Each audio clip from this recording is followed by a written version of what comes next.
Hello ಸ್ಪರ್ಧಾರ್ಥಿಗಳೇ, ಇವತ್ತೇನಿದೆಯಲ್ಲ ಈ PSI 2000 question paper ನ geography questions ಅಥವಾ ಭೂಗೋಳ ಶಾಸ್ತ್ರದ ಪ್ರಶ್ನೆಗಳನ್ನ ಡಿಸ್ಕಸ್ ಮಾಡೋಣ. ಆಲ್ರೆಡಿ ನಾವು ಏನ್ ಡಿಸ್ಕಸ್ ಮಾಡಿದೀವಿ, ಮೆಂಟಲ್ ಎಬಿಲಿಟಿ ಕೂಡ ಡಿಸ್ಕಸ್ ಮಾಡಿದೀವಿ, ಹಿಸ್ಟ್ರಿ ಡಿಸ್ಕಸ್ ಮಾಡಿದೀವಿ, ಮತ್ತೆ ಪಾಲಿಟಿ ಕ್ವಶನ್ಸ್ ಗಳನ್ನ ಡಿಸ್ಕಸ್ ಮಾಡಿದೀವಿ.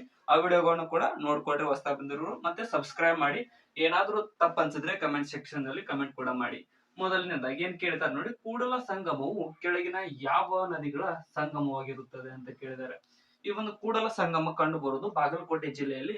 ಇದು ಯಾವ ಯಾವ ನದಿಗಳ ಒಂದು ಸಂಗಮ ಅಂತಂದ್ರೆ ಕೃಷ್ಣ ಮತ್ತು ಮಲಪ್ರಭಾ ನದಿಗಳ ಸಂಗಮವಾಗಿರುತ್ತದೆ. ಇದು ಅಂದ್ರೆ ಇಲ್ಲಿ 3 ನದಿಗಳು ಕೂಡ್ತಾವ. ಫಸ್ಟ್ ಗೆ 2 ನದಿ ಕೂಡಿರ್ತಾವ. ಅವು ಯಾವ ಅಂದ್ರೆ ಕೃಷ್ಣ ಮತ್ತು ಘಟಪ್ರಭಾ.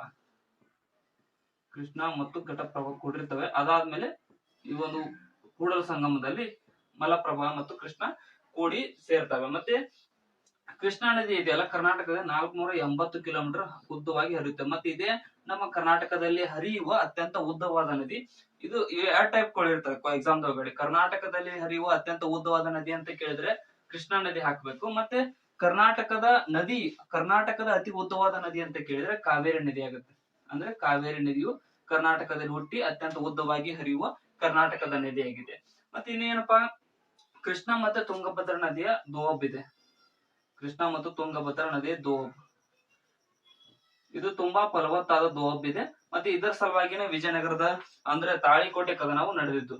ತಾಳಿಕೋಟೆ ಕದನ, ಸೊ ಅದನ್ನು ಕೂಡ ತಿಳ್ಕೊಂಡ್ಬಿಡ್ರಿ. ದೋಬ್ ಅನ್ನುವುದು ಕೃಷ್ಣ ಮತ್ತು ತುಂಗಭದ್ರಾ ನದಿಯ ನಡುವೆ ಇದೆ. ಮುಂದಿನ, ತೋಡಾ ಪಂಗಡವು ಯಾವ ಪ್ರದೇಶದಲ್ಲಿ ವಾಸಿಸುತ್ತದೆ ಅಂತ ಕೇಳಿದ್ದಾರೆ. ಈ ತೋಡಾ ಪಂಗಡ ಜಾಸ್ತಿ ಟೈಮ್ಸ್ ಕೇಳಿದ್ದಾರೆ. ಇದು ವಾಸಿಸುವುದು ನೀಲಗಿರಿಯಲ್ಲಿ. ನೀಲಗಿರಿ ಏನಂತ ಅಂದ್ರೆ ನಮ್ಮ ಭಾರತದ ಮೊದಲ ಬಯೋಸ್ಪಿಯರ್ ಅಥವಾ ಕನ್ನಡದಲ್ಲಿ ಜೀವಗೋಳ ಎಂದು ಕರೆಯಲಾಗುತ್ತದೆ. ಜೀವಗೋಳ ಇದು 3 ರಾಜ್ಯಗಳಲ್ಲಿ ಹರಡಿದೆ. ನೀಲಗಿರಿ ಅನ್ನುವಂಥದ್ದು ಫಸ್ಟ್ ಕರ್ನಾಟಕ, ಕೇರಳ ಮತ್ತು ತಮಿಳುನಾಡು. ಈ 3 ರಾಜ್ಯಗಳಲ್ಲಿ ಹರಡಿರ್ತಕ್ಕಂಥದ್ದು ಈ ಒಂದು ಭಾರತದ ಮೊದಲ ಬಯೋಸ್ಪಿಯರ್ ನೀಲಗಿರಿ ಅನ್ನುವಂಥದ್ದು. ಇದರಲ್ಲಿ ಕಂಡು ಬರುವುದು ತೋಡಾ ಬುಡಕಟ್ಟು ಜನಾಂಗ. ಮುಂದಿನ ಪ್ರಶ್ನೆ, ಕರ್ನಾಟಕದಲ್ಲಿ ಅತಿ ದೊಡ್ಡ ಶಾಖೋತ್ಪನ್ನ ವಿದ್ಯುತ್ ಶಕ್ತಿ ಕೇಂದ್ರವು ಎಲ್ಲಿದೆ ಅಂತ ಕೇಳಿದ್ದಾರೆ. ಕರ್ನಾಟಕದಲ್ಲಿ ಅತಿ ದೊಡ್ಡ ಶಾಖೋತ್ಪನ್ನ ವಿದ್ಯುತ್ ಶಕ್ತಿ ಇದು ಇರುವುದು ರಾಯಚೂರಿನಲ್ಲಿ. ನಮ್ಮ ಕರ್ನಾಟಕದಲ್ಲಿ ಪ್ರೊಡ್ಯೂಸ್ ಆಗುವ 70% ಅಂದ್ರೆ ಟೋಟಲ್ 100 ಒಳಗಡೆ 70% ನಷ್ಟು ಇಲ್ಲೇ ತಯಾರಾಗುತ್ತೆ ಕರೆಂಟ್. ಸೊ ಇದು ರಾಯಚೂರು ಥರ್ಮಲ್ ಪವರ್ ಸ್ಟೇಷನ್ ಸ್ಥಾಪನೆಯಾಗಿದ್ದು 1985ರಲ್ಲಿ ನೋಡಿ, 85ರಲ್ಲಿ. ಮತ್ತೆ ಇದು ಏನಂತಂದ್ರೆ 1720 ಮೆಗಾವೋಲ್ಟ್ ಕೆಪಾಸಿಟಿ ಇದೆ ಇದಕ್ಕೆ. ಅಂದ್ರೆ ಅಷ್ಟು ಕರೆಂಟ್ ಅನ್ನ ಇದು ಪ್ರೊಡ್ಯೂಸ್ ಮಾಡುವಂತಹ ಕೆಪಾಸಿಟಿಯನ್ನು ಹೊಂದಿದೆ. ಮತ್ತೆ ರಾಯಚೂರು ಇದನ್ನ ಕಮಿಷನ್ ಮಾಡತಕ್ಕಂಥದ್ದು ಕರ್ನಾಟಕ ಪವರ್ ಲಿಮಿಟೆಡ್ ನೋಡಿ. ಕರ್ನಾಟಕ ಪವರ್ ಲಿಮಿಟೆಡ್ ಸಂಸ್ಥೆ, ಪವರ್ ಲಿಮಿಟೆಡ್ LTD ಅಂತ ಕರಿತೀವಿ. ಸೊ ಈ ಸಂಸ್ಥೆಯು ಇದರ ಕಾರ್ಯವನ್ನ ನಿರ್ವಹಿಸುವ ಸಂಸ್ಥೆಯಾಗಿದೆ. ಇದು ಕೆಪಿಟಿಸಿಎಲ್ ಅಂಡರ್ ಒಳಗಡೆ ಬರುತ್ತದೆ. ಕೆಪಿಟಿಸಿಎಲ್ ಸಂಸ್ಥೆಯ ಅಂಡರ್ ಒಳಗಡೆ. ನಿದ್ರಾ ಬುದ್ಧ ಬೆಟ್ಟಗಳು ಎಂದು ಕರೆಯಲ್ಪಡುವ ಬೆಟ್ಟಗಳು ಎಲ್ಲಿ ಕಂಡು ಬರುತ್ತವೆ ಅಂತ ಕೇಳಿದ್ದಾರೆ. ಅಂದ್ರೆ ಇವು ಯಾವ ರೀತಿ ಅಂದ್ರೆ ಬುದ್ಧನು ಮಲಗಿರುವ ರೀತಿಯಾಗಿ ಬೆಟ್ಟಗಳು ಕಂಡು ಬರುತ್ತವೆ. ಅದು ಎಲ್ಲಿ ಅಂತ ಅಂದ್ರೆ ಯಾದಗಿರಿ ಜಿಲ್ಲೆಯಲ್ಲಿ ನೋಡಿ. ಯಾದಗಿರಿ ಜಿಲ್ಲೆಯಲ್ಲಿ ಈ ಒಂದು ಬೆಟ್ಟಗಳು ಕಂಡು ಬರುತ್ತವೆ. ಮತ್ತೆ ಯಾದಗಿರಿ ಜಿಲ್ಲೆಯನ್ನ ಅತ್ಯಂತ ಹಿಂದುಳಿದ ಜಿಲ್ಲೆ ಅಂತ ಕೂಡ ಕರೀತಾರೆ. ಅತ್ಯಂತ ಹಿಂದುಳಿದ ಜಿಲ್ಲೆ. ಮತ್ತೆ ಇದು ನಮ್ಮ ರಾಜ್ಯದ 30ನೇ ಜಿಲ್ಲೆಯಾಗಿ ಸ್ಥಾಪನೆಗೊಂಡಂತಹ ಜಿಲ್ಲೆ. ಇದು 30ನೇ ಜಿಲ್ಲೆ. ಇಲ್ಲಿ ಏನ್ ಕಂಡು ಬರುತ್ತೆ ಅಂದ್ರೆ ಬೋನಾಳ ಪಕ್ಷಿಧಾಮ ಕಂಡು ಬರುತ್ತೆ. ಬೋನಾಳ ಪಕ್ಷಿಧಾಮ. ಮತ್ತೆ ಏನಂದ್ರೆ ಬಸವಸಾಗರ ಅಣೆಕಟ್ಟು ಕೂಡ ಇದೆ. ಬಸವಸಾಗರ ಅಣೆಕಟ್ಟು ಅತ್ಯಂತ ಹಿಂದುಳಿದ ಜಿಲ್ಲೆ ಅಂತ, ಅದನ್ನು ಕೂಡ ನೆನ್ಪಿಟ್ಕೊಳ್ರಿ. ಈ ಒಂದಿಷ್ಟು ಪಾಯಿಂಟ್ಸ್. ಕಪ್ಪು ಮಣ್ಣು ಯಾವ ಬೆಳೆಯನ್ನ ಬೆಳೆಯಲು ಹೆಚ್ಚು ಯೋಗ್ಯವಾಗಿರುತ್ತದೆ ಅಂತ ಕೇಳಿದರೆ, ಈ ಕಪ್ಪು ಮಣ್ಣು ಯಾವ ಬೆಳೆಯನ್ನು ಬೆಳೆಯಲು ಯೋಗ್ಯವಾಗಿರುತ್ತದೆ? ಹತ್ತಿಯನ್ನು ಬೆಳೆಯಲು ಯೋಗ್ಯವಾಗಿರ್ತಕ್ಕಂಥ ಮಣ್ಣೆ ಕಪ್ಪು ಮಣ್ಣು. ಈ ಕಪ್ಪು ಮಣ್ಣು ಹೆಂಗಂತಂದ್ರ ನೀರು ಅಂದ್ರೆ ತೇವವಾದಾಗ ಉಬ್ಬುತ್ತದೆ. ಮತ್ತೆ ಅದು ನೀರಿಂದ ಎವಾಪರೇಟ್ ಆಗ್ತಂದ್ರೆ ಅದು ಕರಗಿ ಬಿರುಕು ಬಿಟ್ಟಂತ ಆಗುತ್ತದೆ. ಸೊ ಅದಕ್ಕೋಸ್ಕರ ಇದು ಕಪ್ಪು ಮಣ್ಣು ತುಂಬಾ ಫಲವತ್ತಾದ ಮಣ್ಣಾಗಿರುತ್ತದೆ. ಮತ್ತೆ ಇದ್ರಾಗ ಏನಂದ್ರ ಎಲ್ಲಾ ಮಣ್ಣಿನಲ್ಲಿ ಇರ್ತಕ್ಕಂಥದ್ದು ಹ್ಯೂಮಿಕ್ ಅನ್ನೋದು, ಹ್ಯೂಮಿಕ್ ಆಮ್ಲ ಅಂತ ಕೂಡ ಕರೀತಾರೆ. ಹ್ಯೂಮಿಕ್ ಆಸಿಡ್ ಇದು ಮಣ್ಣಿನಲ್ಲಿ ಕಂಡು ಬರತಕ್ಕಂತ ಆಸಿಡ್ ಆಗಿರುತ್ತದೆ. ಮತ್ತೆ ಏನಂತಂದ್ರೆ ನಮ್ಮ ಕರ್ನಾಟಕದಲ್ಲಿ ಅತಿ ಹೆಚ್ಚಾಗಿ ಕಂಡು ಬರೋ ಮಣ್ಣು ಕೆಂಪು ಮಣ್ಣು. ಕರ್ನಾಟಕದಲ್ಲಿ ಅತಿ ಹೆಚ್ಚು ಕಂಡು ಬರುವುದು ಕೆಂಪು ಮಣ್ಣಾಗಿರುತ್ತದೆ ನೋಡಿ. ಇದನ್ನು ಕರೆಕ್ಟ್ ಆಗಿ ತಿಳ್ಕೊಳ್ರಿ. ಮತ್ತೆ ಈ ಕಪ್ಪು ಮಣ್ಣು ಏನಿದೆಯಲ್ಲ, ಇದು ಯಾವುದಕ್ಕೆ? ಹತ್ತಿಗೆ ಫೇಮಸ್. ಅದೇ ರೀತಿಯಾಗಿ ನಮ್ಮ ದೇಶದೊಳಗಡೆ ಅತಿ ಹೆಚ್ಚು ಹತ್ತಿಯನ್ನು ಬೆಳೀತಕ್ಕಂತ ರಾಜ್ಯ ಯಾವ್ದಂದ್ರೆ ಗುಜರಾತ್ ರಾಜ್ಯವು ನಮ್ಮ ದೇಶದಲ್ಲಿ ಅತಿ ಹೆಚ್ಚು ಹತ್ತಿಯನ್ನು ಬೆಳೆಯುವ ರಾಜ್ಯವಾಗಿದೆ. ಮತ್ತೆ ಈ ಕಪ್ಪು ಮಣ್ಣಿನಲ್ಲಿ ಹ್ಯೂಮಿಕ್ ಆಸಿಡ್ ಇರುತ್ತದೆ. ಇಷ್ಟು ಕೆಂಪು ಮಣ್ಣು ನಮ್ಮ ಕರ್ನಾಟಕದಲ್ಲಿ ಅತಿ ಹೆಚ್ಚಾಗಿರುತ್ತದೆ. ಸೊ ನಮ್ಮ ರಾಜ್ಯದಲ್ಲಿ ಕಪ್ಪು ಮಣ್ಣು ಅಂದ್ರೆ ವಿಜಯಪುರ ಅಲ್ಲೆಲ್ಲ ಜೋಳವನ್ನು ಜಾಸ್ತಿ ಬೆಳಿತಾರೆ. ಮತ್ತೆ ಈ ಕಪ್ಪು ಮಣ್ಣಿನಲ್ಲಿ ಇನ್ನೊಂದು ಅಂಶ ಇರುತ್ತೆ, ಅದು ಯಾವುದು ಅಂದ್ರೆ ಲೈಮ್ ಅಥವಾ ಸುಣ್ಣ ಅಂತ ಕರಿತೀವಿ. ಸುಣ್ಣ ಹೆಚ್ಚಿಗೆ ಇರುವ ಕಾರಣ ಇದರಲ್ಲಿ ಸುಣ್ಣವಿರೋ ಕಾರಣ ನಿಂಬೆಯನ್ನ ಹೆಚ್ಚಿಗೆ ಬೆಳೆಯಲಾಗುತ್ತದೆ. ನಿಂಬೆ. ಸೊ ಅದಕ್ಕೆ ನೋಡ್ರಿ, ನಿಂಬೆಯನ್ನ ವಿಜಯಪುರ ಜಿಲ್ಲೆ ಅತಿ ಹೆಚ್ಚು ಬೆಳೀತಕ್ಕಂತ ಜಿಲ್ಲೆಯಾಗಿದೆ. ಅದನ್ನ ಕೂಡ ಒಂದ್ ಪಾಯಿಂಟ್ ಎಕ್ಸ್ಟ್ರಾ ತೆಗೆದುಕೊಡ್ರಿ. ನೆಕ್ಸ್ಟ್, ಬಿಳಿ ಕ್ರಾಂತಿ ಕಾರ್ಯಕ್ರಮವು ಯಾವುದಕ್ಕೆ ಸಂಬಂಧಿಸಿದೆ ಅಂತ ಕೇಳಿದರೆ, ಈ ಒಂದು ಬಿಳಿ ಅಂತ ಬಣ್ಣ ಬಂದ ತಕ್ಷಣ ನಾವು ಆಸ್ ಯೂಶುವಲ್ ಗೊತ್ತಾಗ್ಬಿಡುತ್ತೆ ಈಜಿಗೆ ಹಾಲು. ಇದಕ್ಕೆ ಇನ್ನೊಂದು ಹೆಸರು ಏನಂತಾರೆ ಅಂದ್ರೆ ಕ್ಷೀರಕ್ರಾಂತಿ ಅಂತ ಕೂಡ ಕರೆಯಲಾಗುತ್ತದೆ. ಕ್ಷೀರಕ್ರಾಂತಿ ಅನ್ನುವುದು ಈ ಹಾಲು ಉತ್ಪಾದನೆಗೆ ಸಂಬಂಧಿಸಿರುವ ಒಂದು ಉತ್ಪಾದನೆಯಾಗಿದೆ. ಮತ್ತೆ ಇದರ ಪಿತಾಮಹ ಯಾರು ಅಂತ ಅಂದ್ರೆ ವರ್ಗೀಸ್ ಕುರಿಯನ್.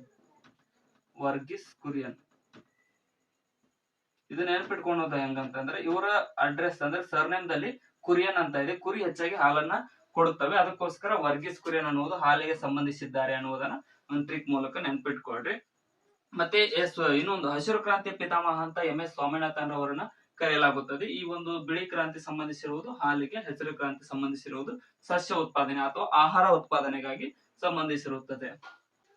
ಕೆಳಗಿನ ಯಾವ ಸಾಗರವು ಏಷ್ಯಾ ಮತ್ತು ಅಮೆರಿಕ ತೀರಗಳನ್ನ ಮುಟ್ಟುತ್ತದೆ ಅಂತ ಕೇಳಿದರೆ, ಏಷ್ಯಾ ಅಂತಂದ್ರೆ ಏಷ್ಯಾ ಖಂಡ ರಷ್ಯಾದಲ್ಲಿ ಮುಟ್ಟುತ್ತದೆ. ರಷ್ಯಾದ ಆ ಕಡೆ ಕೆಳಗಿನ ಖಂಡಗಳ ದೇಶಗಳನ್ನ ಮುಟ್ಟುತ್ತದೆ ಮತ್ತು ಅಮೆರಿಕವನ್ನು ಮುಟ್ಟುತ್ತದೆ ಅಂತಂದ್ರೆ ಪೆಸಿಫಿಕ್ ಮಹಾಸಾಗರ. ನೋಡಿ, ಇದು ವಿಶ್ವದಲ್ಲಿ ಅತ್ಯಂತ ದೊಡ್ಡ ಸಾಗರವಾಗಿದೆ ಪೆಸಿಫಿಕ್ ಮಹಾಸಾಗರ ಅನ್ನುವಂಥದ್ದು. ಮತ್ತೆ ವಿಶ್ವದ ಅತ್ಯಂತ ಆಳವಾದ ತಗ್ಗು ಅಂದ್ರೆ ಚಾಲೆಂಜರ್ ತಗ್ಗು.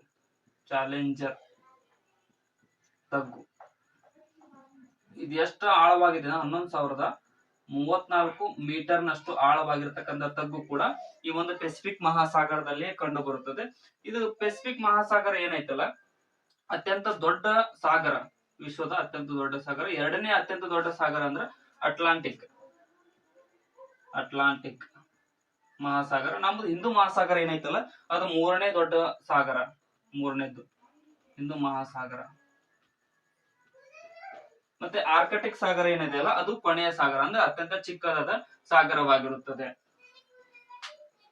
ಮೊಳಕಾಲ್ಮೂರು ಏತಕ್ಕಾಗಿ ಪ್ರಸಿದ್ಧಿ ಪಡೆದಿದೆ ಅಂತ ಕೇಳಿದ್ದಾರೆ.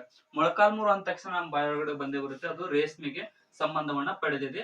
ಮತ್ತೆ ಏನಂದ್ರೆ ಇದಕ್ಕೆ 2011ರಲ್ಲಿ GI ಟ್ಯಾಗ್ ಸಿಕ್ಕಿದೆ, ಮೊಳಕಾಲ್ಮೂರು ರೇಷ್ಮೆಗೆ. ಇದನ್ನು ಕೂಡ ನೆನ್ಪಿಟ್ಕೊಳ್ರಿ. ಮತ್ತೆ ಎರಡನೇದಾಗಿ ಕೈಲಾಸ ಪರ್ವತ ಮತ್ತು ಮಾನಸ ಸರೋವರಗಳು ಇರುವುದು ಎಲ್ಲಿ ಅಂತ ಕೇಳಿದ್ದಾರೆ. ಯಾವ ದೇಶದಲ್ಲಿ ಇವೆರಡು ಕಂಡು ಬರ್ತಾವಂದ್ರೆ ಪ್ರಸ್ತುತ ಚೀನಾ ದೇಶದಲ್ಲಿ ಈ ಕೈಲಾಸ ಪರ್ವತ ಮತ್ತು ಮಾನಸ ಸರೋವರಗಳು ಕಂಡು ಬರುತ್ತವೆ. ಭಾರತದ ಅತ್ಯಂತ ಎತ್ತರವಾದ ಶಿಖರ ಯಾವುದು ಅಂತ ಕೇಳ್ತಾರೆ.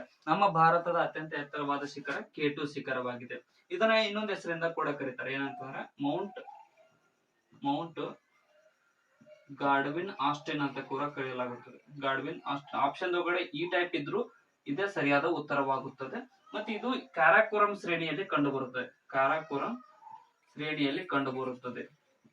ಇದರ ಎತ್ತರ ಅಂದ್ರೆ 8,611 ಮೀಟರ್ ಎತ್ತರವಾಗಿದೆ. ಇದು K2 ಶಿಖರವು. ಮತ್ತೆ ಪ್ರಪಂಚದ ಅತ್ಯಂತ ಎತ್ತರವಾದ ಶಿಖರ ಮೌಂಟ್ ಎವರೆಸ್ಟ್. ಅದು ಎಷ್ಟಿದೆ ಅಂದ್ರೆ 8,848 ಮೀಟರ್, 0.48 ಮೀಟರ್ ಆಗುತ್ತೆ. ಸೊ ಅಷ್ಟು ಎತ್ತರವಾಗಿ ಈ ಒಂದು ಮೌಂಟ್ ಎವರೆಸ್ಟ್ ಶಿಖರವಾಗಿದೆ. ಇದು ನೇಪಾಳ ಮತ್ತು ಚೀನಾದಲ್ಲಿ ಕಂಡು ಬರುತ್ತದೆ. ನೇಪಾಳ ಮತ್ತು ಚೀನಾ ದೇಶಗಳಲ್ಲಿ ಹರಡಿದೆ. ನಮ್ಮ ಕರ್ನಾಟಕದ ಅತಿ ಎತ್ತರವಾದ ಶಿಖರ ಮುಳ್ಳಯ್ಯನಗಿರಿ.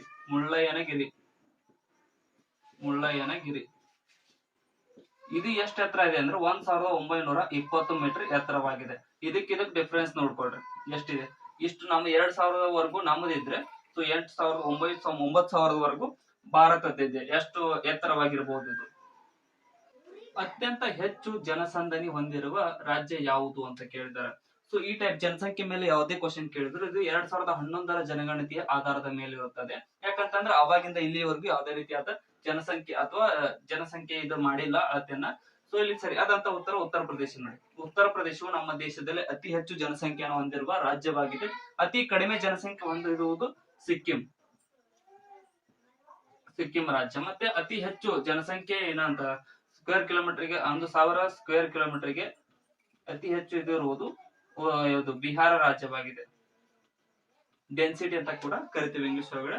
ಸೊ ಇಲ್ಲಿಗೆ ಈ ಕ್ವಶನ್ ಪೇಪರ್ ಮುಕ್ತಾಯಗೊಂಡಿದೆ. ಸೊ ಕೊನೆವರೆಗೂ ನೋಡೋದಕ್ಕೆ ಎಲ್ರಿಗೂ ಧನ್ಯವಾದಗಳು. ಮತ್ತೆ ಡಿಸ್ಕ್ರಿಪ್ಷನ್ ಒಳಗಡೆ ನಮ್ಮ ಚಾನಲ್ ಇನ್ಸ್ಟಾ, ಟೆಲಿಗ್ರಾಮ್ ಮತ್ತೆ ಫೇಸ್ಬುಕ್ ಮತ್ತೆ ಥ್ರೆಡ್ಸ್ ಇವೆಲ್ಲದ ಲಿಂಕ್ ಗಳಿದಾವ, ಅವುಗಳನ್ನು ಕೂಡ ಫಾಲೋ ಮಾಡ್ಕೊಳ್ರಿ. ಮತ್ತೆ ಸಬ್ಸ್ಕ್ರೈಬ್ ಮಾಡಿ, ನಿಮ್ ಫ್ರೆಂಡ್ಸ್ ಕೂಡ ಈ ವಿಡಿಯೋನ ಆದಷ್ಟು ಶೇರ್ ಮಾಡಿ. ಏನಾದ್ರೂ ನಾನು ತಪ್ಪು ಮಾಡಿದೀನಿ ಅಥವಾ ತಪ್ಪು ಹೇಳಿದೀನಿ ಅನ್ಸಿದ್ರೆ ಕಮೆಂಟ್ ಸೆಕ್ಷನ್ ನಲ್ಲಿ ಕಮೆಂಟ್ ಕೂಡ ಮಾಡಿ. ಯಾಕಂತಂದ್ರೆ ನಾನು ಇವಾಗ ಓದ್ತಾ ಇದ್ದೀನಿ, ಅದಕ್ಕೋಸ್ಕರ ನಾನು ತಿದ್ಕೊಳ್ತೀನಿ. Thank you so much.